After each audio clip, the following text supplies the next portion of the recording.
नमस्कार दोस्तों, मैं आपका दोस्त प्रमोद पांडे। आज मैं आपके सामने कुछ इंडस्ट्री की बात करूंगा जो जिन्होंने अपने शुरुआती फेज़ में बहुत ही ज़्यादा नेगेटिविटी फेस की और लोगों ने उन पर विश्वास नहीं किया। लेकिन समय के साथ साथ वो इंडस्ट्री बहुत बड़े व्यापार के रूप में सामने आई और उन्होंने कई लोगों को रोज़गार दिया। सबसे पहले मैं बात करता हूँ इंडिया के अंदर बैंकिंग सिस्टम। जब इंडिया के अंदर पहला बैंक इंपीरियल बैंक 1960 में आया तो लोगों को बैंकिंग व्यवस्था पर विश्वास नहीं था। लोग सोचते थे ये बैंक में पैसा क्यों रखना है, बैंक पैसा लेके भाग जाएगा। लेकिन दोस्तों, समय के साथ आप जानते हैं कि इसी बैंकिंग सेक्टर ने कितनों लोगों को रोज़गार दिया। और आज की अगर हम बात करें तो बगैर बैंक के हमारा जीवन आगे नहीं चल सकता। यह बैंक इंडस्ट्री को भी शुरू में बहुत ही ज़्यादा नेगेटिविटी फेस करनी पड़ी। दूसरा उदाहरण मैं आपको दूं इंश्योरेंस सेक्टर का। जब इंश्योरेंस सेक्टर इंडिया में आया, लोग इंश्योरेंस कराने को राजी नहीं होते थे। एजेंट उनको बहुत बढ़िया बढ़िया प्लान बताते थे, वो नहीं राजी होते थे। वो कहते थे इंश्योरेंस का हमें क्या काम। आज आप मुझे बता दिए कौन सा ऐसा पर्सन है जो अपना इंश्योरेंस नहीं कराता। और ये इतना बड़ा सेक्टर है कि लाखों लोगों को इस सेक्टर ने रोज़गार दिया।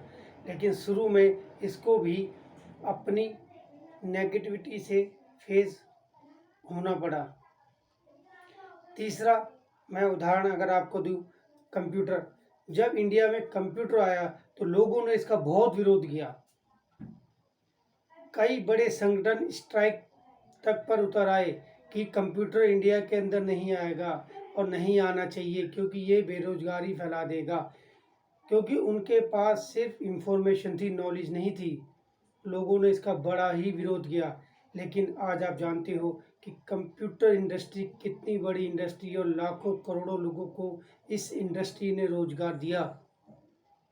दोस्तों, एक चीज़ हमेशा याद रखना है, जब भी कोई नई इंडस्ट्री आपके पास खुद चलकर आएगी शुरू में, क्योंकि उसको आपकी ज़रूरत होती है।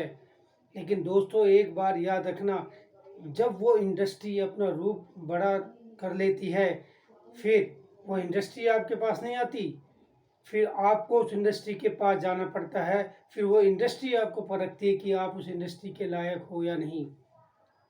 ऐसा ही एक उदाहरण प्राइवेट पब्लिक स्कूलों का है।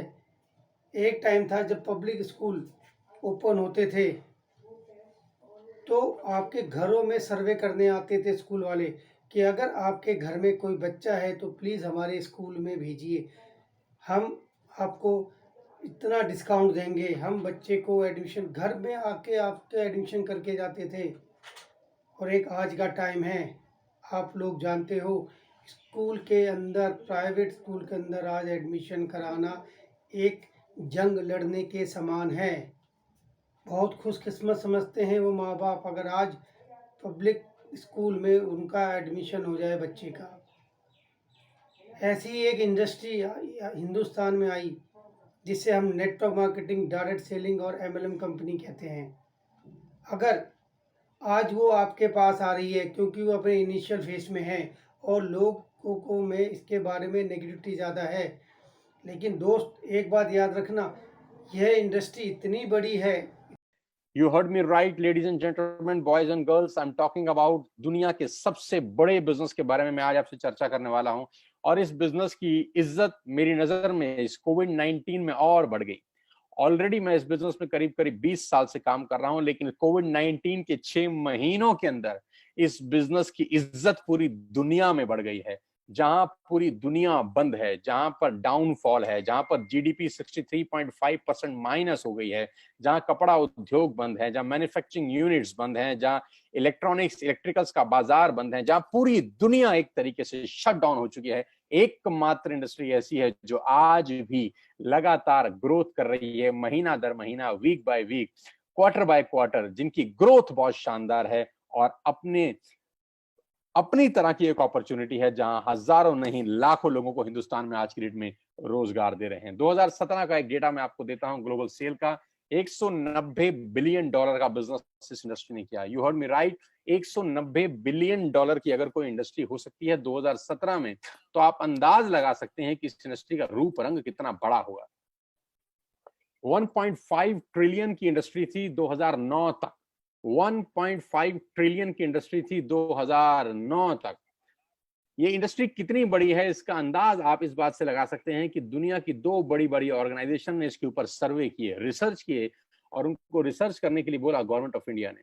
जी हाँ, मैं बात कर रहा हूं आपको केपीएमजी की, जो दुनिया की टॉप 5 ऑडिट कंपनी में से एक है, और मैं बात कर रहा हूं फिक्की की, जो गवर्निंग बॉडी है भारत सरकार के अंदर कॉमर्स एंड ट्रेड की।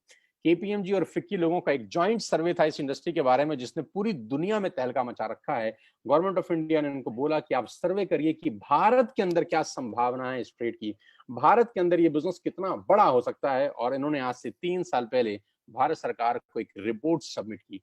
लेडीज एंड जेंटलमैन, आपको नेटवर्क मार्केटिंग के बारे में किसने बताया ये मैटर नहीं करता। आपके नेटवर्क मार्केटिंग के बारे में आपसे कौन चर्चा कर रहा है ये मैटर नहीं करता, लेकिन मैं जानता हूं कि जानकारी हमेशा विश्वसनीय सूत्रों से ही मिलनी चाहिए। आपके पास जो सोर्स ऑफ इंफॉर्मेशन है, जो सोर्स ऑफ नॉलेज है, वो हमेशा क्रेडेंशियल होना चाहिए, वो हमेशा ऐसा होना चाहिए जिस पे सवाल नहीं उठाया जा सके। तो आज मैं जिसकी रिकमेंडेशन आपको बता रहा हूं वो केपीएमजी और फिक्की, दो भारत सरकार में सबसे बड़े विश्वास के सूत्र हैं। तो इन्होंने रिपोर्ट सबमिट किया भारत सरकार में कि डायरेक्ट सेलिंग, जिसको लोग नेटवर्क मार्केटिंग कहते हैं और भारत में लोग चेन मेंबर स्कीम के नाम से भी जानते हैं, ऐसा नहीं है। ये 1920 से यूनाइटेड स्टेट्स ऑफ अमेरिका में चल रहा है, 1920 से चल रहा है, और इसको पर्सन टू पर्सन सेलिंग बोलते हैं, यानी माल का एक व्यक्ति से दूसरे व्यक्ति तक मूव करना। जी हाँ, माल का एक व्यक्ति से दूसरे व्यक्ति तक मूव करने को बोलते हैं डायरेक्ट सेल्स, जहां पर होलसेलर नहीं होते, जहां पर डिस्ट्रीब्यूटर नहीं होते, जहां पर मिडिलमैन नहीं होते, जहां पे एडवर्टीजमेंट इन्वॉल्व नहीं होता, जहां पे शोरूम इन्वॉल्व नहीं होते। ये जो बीच का पैसा है ये सेव हो जाता है और डिस्ट्रीब्यूट किया जाता है हर उस आदमी को जो इस प्रोफेशन में इन्वॉल्व है। लेडीज एंड जेंटलमैन, इस प्रेजेंटेशन को खत्म होते होते मैं जानता हूं कि आप इस बिजनेस के बारे में राइट इंफॉर्मेशन लेके यहां से निकलेंगे, क्योंकि लोगों को नेटवर्क मार्केटिंग के बारे में नॉलेज कम है, इंफॉर्मेशन ज्यादा है। आपको एक परफेक्ट नॉलेज मिलेगी, आपको एक परफेक्ट जानकारी मिलेगी इस बिजनेस के बारे में जैसे ही मैं इस सेशन को क्लोज करूंगा। और इस रिपोर्ट में खासतौर पर गवर्नमेंट ऑफ इंडिया को अंदेशा दिया गया, एक संदेश दिया गया कि direct selling is different from chit fund and Ponzi schemes. खास तौर पर लिखा गया कि direct selling industry chit fund से और पॉन्जी स्कीम से पूर्णतः भिन्न है। ये दोनों एक जैसी चीजें नहीं है, एक ही नजर के चश्मे से दोनों को देखना बेईमानी होगा। और इस रिपोर्ट में जो सबसे मजेदार बात है वो ये है कि इस रिपोर्ट में एक कंपनी का जिक्र है। इस रिपोर्ट में एक कंपनी का जिक्र है जिसका नाम है Vestige, an Indian direct selling company. और ये बताया गया कि ये कंपनी आने वाले 3-4 साल के अंदर हिंदुस्तान में माइलस्टोन अचीव करेगी। और कहते हैं कि पूत के पांव तो पालने में नजर आ जाते हैं।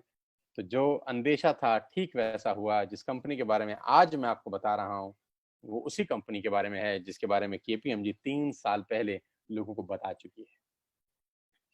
मैं वेस्टेज के बारे में आपको बताऊं उससे आगे मैं आपको 2-3 चीजें पहले बताना चाहता हूं कि डायरेक्ट सेलिंग मार्केट करीब करीब 65,000 करोड़ की हो जाएगी। एक रिपोर्ट का हवाला देते हुए मैं आपसे बता रहा हूं, इकोनॉमिक टाइम का एक रिपोर्ट है, फिक्की ने गवर्नमेंट ऑफ इंडिया को डेटा सबमिट किया है कि 2025 में करीब करीब 65,000 करोड़ का ये इंडस्ट्री होगा। ये मैं नहीं कह रहा, आपके पड़ोस के कोई जुम्मन चचा नहीं कह रहे, आपके पड़ोस का कोई रिश्तेदार नहीं कह रहा, चाचा मामा राजू राजू भाई बहन नहीं कह रहा। क्योंकि दिक्कत क्या है, हम लोग आसपास के लोगों से बड़ा जानकारी इकट्ठा करते हैं और लोगों के पास जानकारी जो होती है वही आपको देते हैं, और जरूरी नहीं है कि लोगों के पास सही और सटीक जानकारी हो। कभी कभी एक गलत जानकारी आपके कान में पड़ते ही आपका भविष्य अंधकार में हो सकता है। किसी व्यक्ति ने एक गलत जानकारी आपके कान में डाली, आपका ट्रैक चेंज हो गया, गाड़ी जानी कहीं थी और पहुंच कहीं थी। कहते हैं जाना था जापान, पहुंच गए चीन। क्यों? क्योंकि किसी व्यक्ति ने कान में गलत बात डाल दी। और कहते हैं कि खाने में जहर का इलाज है, कान में जहर का इलाज नहीं है। तो हमेशा जानकारी उससे लें जिसके पास किसी भी फील्ड की परफेक्ट नॉलेज है। तो हम जानकारी ले रहे हैं फिक्की से, जो ये कह रही है कि 65,000 करोड़ की इंडस्ट्री हो जाएगी। आज 2020 में ये इंडस्ट्री 10,000 करोड़ की है। 10,000 करोड़ की इंडस्ट्री है जो कि 65,000 करोड़ की होने वाली है अगले 5 साल के अंदर।